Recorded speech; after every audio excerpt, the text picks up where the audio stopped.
Okay, today we're going to be making Sunday gravy, and these are some of the ingredients. Of course, the meat's not out here yet, but we will be browning some pork, browning some sausage, and then we'll make meatballs. But as you can see here, we've got a little over 13 pounds of Italian tomatoes, and these are from Italy.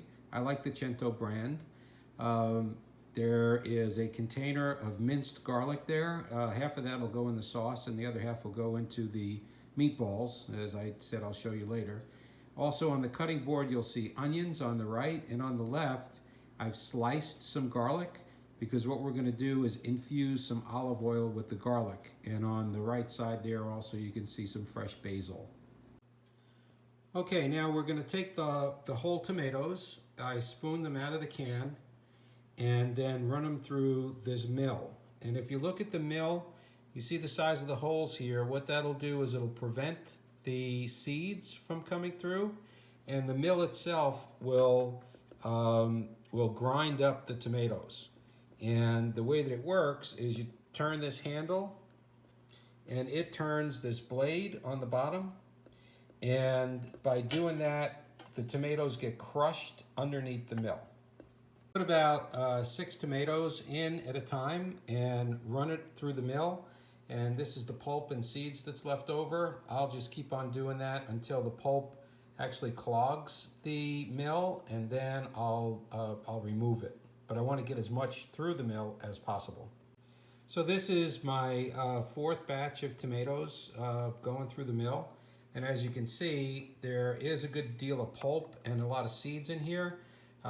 This all gets ground down, and as the pulp accumulates in the mill, then you have more volume to crush it down through those little holes in the mill. So now you can see that we've got a good deal of pulp and seeds in here.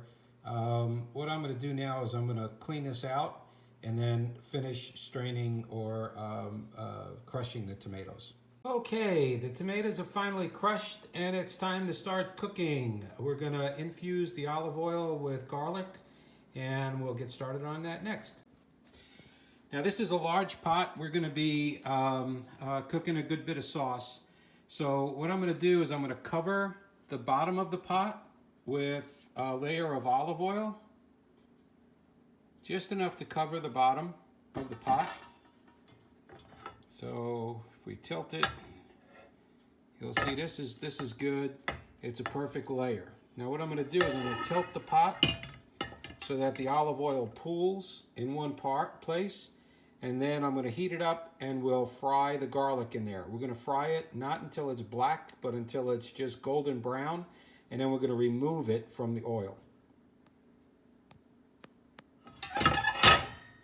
So I've got my pot propped up with my tea kettle back here, and this is a little precarious, so you don't want to leave it this way, but I wanted to prop it up so that I could show you the pool of oil here, and then we're going to throw the garlic in as soon as the oil starts to get warm. You'll see there'll be some motion in the oil itself, and that'll be time to put the garlic in. So I put a single piece of garlic in right now just to test to see if the oil is hot enough. And as you can see, it's just starting to cook in there. You see little bubbles coming up from the garlic. And so it's about time now to put the rest of the garlic in. And these are the sliced pieces of garlic that I had. I sliced them kind of thick because, like I said earlier, we're going to remove them from the oil. You don't want them to be too small because then it makes it more difficult to remove with a fork. So let's put the rest of our garlic in there. And you heard that it started to fry just a little bit, and the garlic is starting to cook, as you can see. And then once this gets to be, like I said, a golden brown, I'll be removing the garlic with a fork. And then we're going to use this oil to brown our meat. The garlic is cooked in nicely now. I wish you could smell this. It smells awesome. And like I said, we're going to let it go until it starts to get a golden brown. Okay, so as you can see, the garlic is starting to turn brown. and I'm going to start removing it from the oil. I don't want it to burn in there because I don't want that burnt taste of garlic. The whole idea behind this is just to infuse the oil with the flavor of the garlic before we use it to brown our meat. Okay, so what we're going to do is we're going to brown our meat now in that garlic infused oil. These are some pork spare ribs, and I'm going to portion them. This is about a half a rack, and I'm going to portion them into 2 bones apiece. And then I've got 10 fresh mild Italian sausage. I don't like to put the hot in there. I'm not a big spice guy, but if you do enjoy it to be a little warm, you can put the hot Italian sausage in there as well. The primary purpose of putting the pork in is really for flavor, but it's become so popular now, I decided to go ahead and portion them into single spare ribs so that this way more than 3 people can get a piece of pork. So I'll go ahead and put these in the pot now. Okay, so our spare ribs are in the pot right now and they're browning. We're going to let them go until they get brown. There'll be some bits that stick to the bottom of the pot, but that's okay. Don't worry about that because we're going to deglaze the pot when we're done browning the spare ribs and the sausage. We'll deglaze the pot with some red wine. And we'll take a look at that in just a little bit. So I'm going to let these go, and once they get brown, we'll be back. Okay, these are about ready to turn over, so we're going to season them now with a little bit of salt and pepper. There's some sea salt and freshly ground pepper.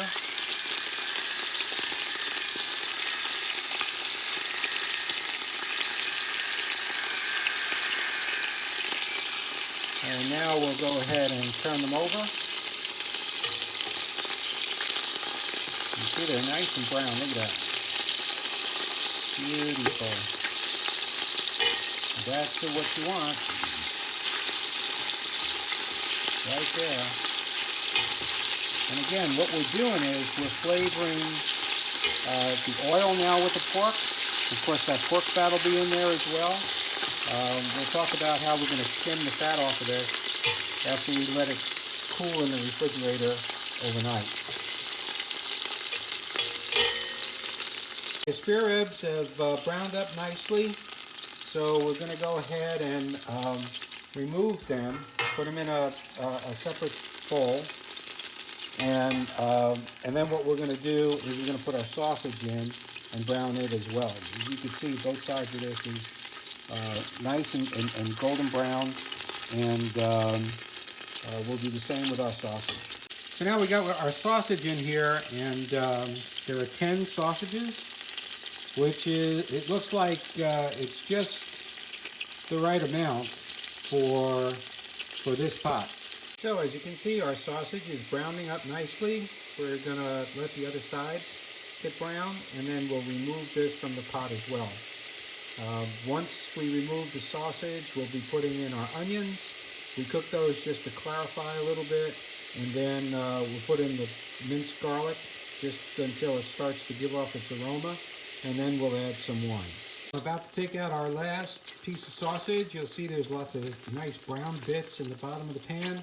That'll all get deglazed when we put in the wine, but right now we're going to add the onions, saute them for a little bit till they start to clarify, and then we'll put in our garlic.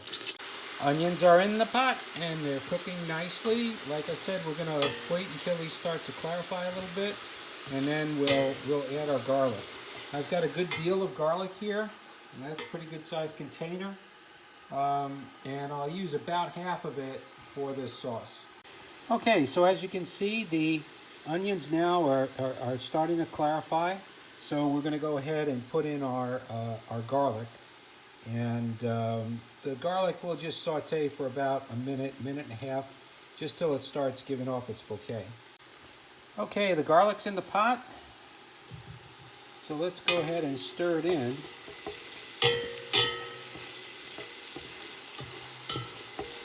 And we'll get it to start to cook a little bit. And then we'll go ahead and add our wine in.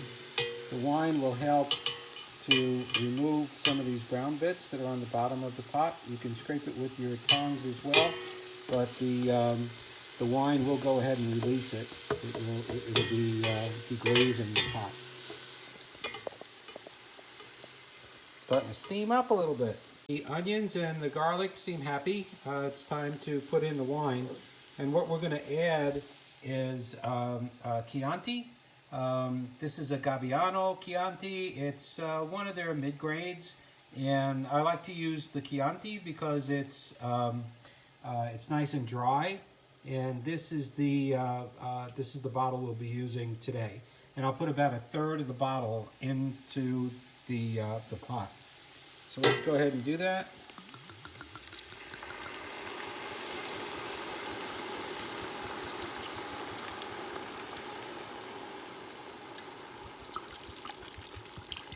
More wine never hurt anybody. There we go. So that's chilled it out a little bit. We'll turn up the heat just a bit. Let it go ahead and come to a boil. And then we will add our tomatoes. Okay, our wine and onion garlic mixture is simmering nicely right now. And I've used the tongs and gone all across the bottom of the pot to get up any little pieces that might have stuck from the pork or from the sausage. And that's all being incorporated now into this wine mixture.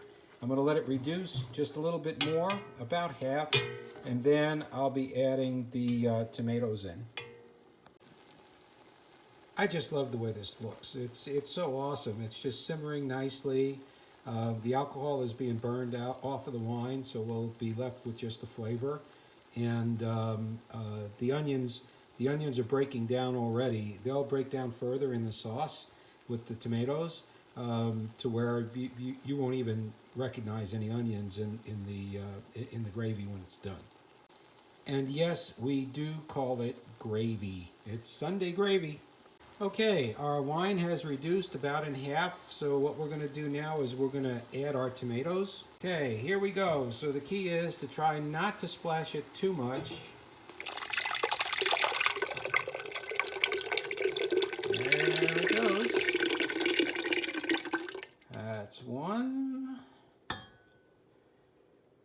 And let's get the other container. It's right here.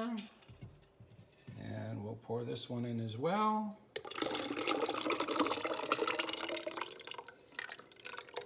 Okay.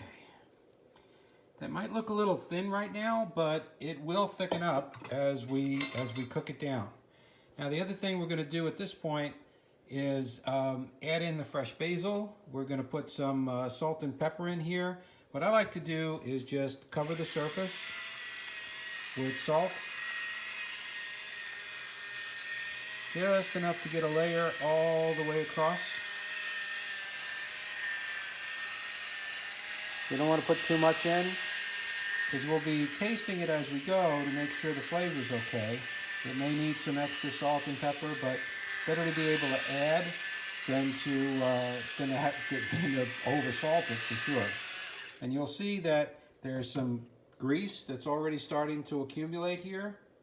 We'll be removing a good bit of that once the sauce cools overnight in the pot. But we're going to let this cook for about 3 hours. Let's put some pepper in here. And again, we'll do the same thing with the pepper. You can see it's hitting the surface of the tomatoes. And we're going to make sure that we've got a layer of pepper all the way across. Sorry, no exact measurements here. You've got to use your judgment. And in this case, we're making a lot of sauce. Now, you might be thinking, why are you making so much? Are you cooking for an army? No, this is dinner for probably, there'll be 5 or 6 of us. But I like to make a lot because this freezes well. And it's excellent for other dishes that we'll make later on with it. Lasagna. Tomorrow for dinner we'll be having ravioli. But you can use it for making eggplant parmesan. It's just a perfect sauce for just about anything that you're going to make Italian. So let's put in our bay leaves. See where we are right now. And in a pot this size, we need to put in about 5 or 6 bay leaves. So we'll put in our bay leaves. I do this to make sure that I know how many we're putting in. We got 4. And let's put in another. So we'll have 5 bay leaves in this pot. It's like I said, it's a pretty big pot. And now we'll put in the basil. So I've coarsely chopped the basil, and we're going to add that into the sauce as well. Okay, so now we're going to stir our basil and the bay leaves into the sauce. And you know, you got to use a wooden spoon. It's very important. Grandma said, always use a wooden spoon. So let's go ahead and stir this in. And as soon as we have this stirred in, then we'll go ahead and put our meat back into the pot, and then we'll make our meatballs. Okay, our meat is back in the pot, and we've got it on about a medium-high heat, just to get it up to where the sauce starts to simmer. And we're going to let it simmer for about 3 hours. In the meantime, we will make our meatballs and then we'll bake them in the oven for a while and add them into the pot as well. Okay, our sauce is coming along really nicely. At this point is when you want some nice, fresh, crisp Italian bread to dip in there to taste it. Now, being gluten-free, I don't use the bread, but a little bit on the spoon is perfect, and this sauce is really coming out good. We're going to make the meatballs now. Now, here are the ingredients for the meatballs. We need some Italian breadcrumbs. These are gluten-free, by the way. This is about a little over 2.5 pounds of ground beef. We need to put in some eggs, some Romano cheese, salt, pepper, and fresh parsley. And of course, you don't want to forget your garlic.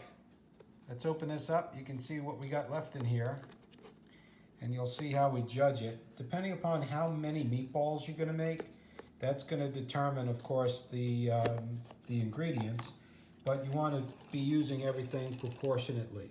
For this amount of chopped meat, we're going to use 3 small eggs. Usually every pound of chopped meat, you're going to use 1 large egg. But because we have almost 3 pounds, but a little over, it's 2.65 pounds, I'm using 3 small eggs. Okay, I flattened the chopped meat in the bottom of the bowl just so that I can judge what it is that I'm putting in here. And hold on a second. Okay, I flattened the chopped meat into the bottom of the bowl. This way I can judge, my ingredients. So I'm going to start with salt. And again, I'm going to put a layer of salt on the entire surface of the chopped meat. And just based on experience, that tells me about the amount that I need.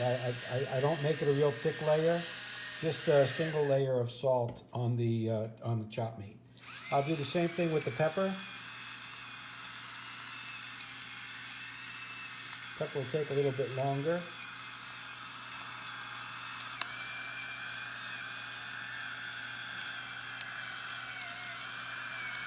And again, what I'm doing is I'm just putting a layer of pepper on the surface of the chopped meat, okay?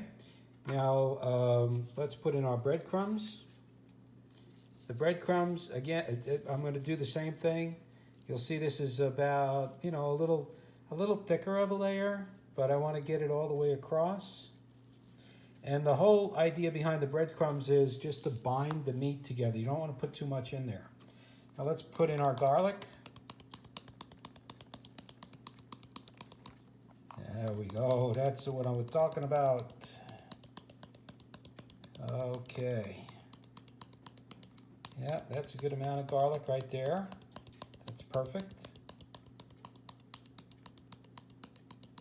A little more for good measure, okay? Okay, now, next we put in our eggs. Well, let's do the cheese first. Okay, so let's put in our cheese. And we're using Romano cheese, not Parmesan. Parmesan cheese you can use for putting on your pasta when you're before you eat it. It's great for other dishes, but for meatballs, always use Romano. It's got a little bit of a stronger flavor. It gives a good flavor to the beef. Now we're going to put in our eggs, and we'll put in our fresh parsley.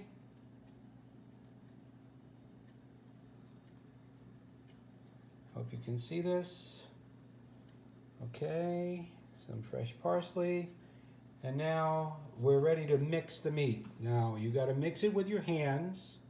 You're going to squish it in your hands. It's going to be cold, so those of us with arthritis, it does bother our hands a little bit, but it's the only way to mix it. You need to make sure that your hands are impeccably clean.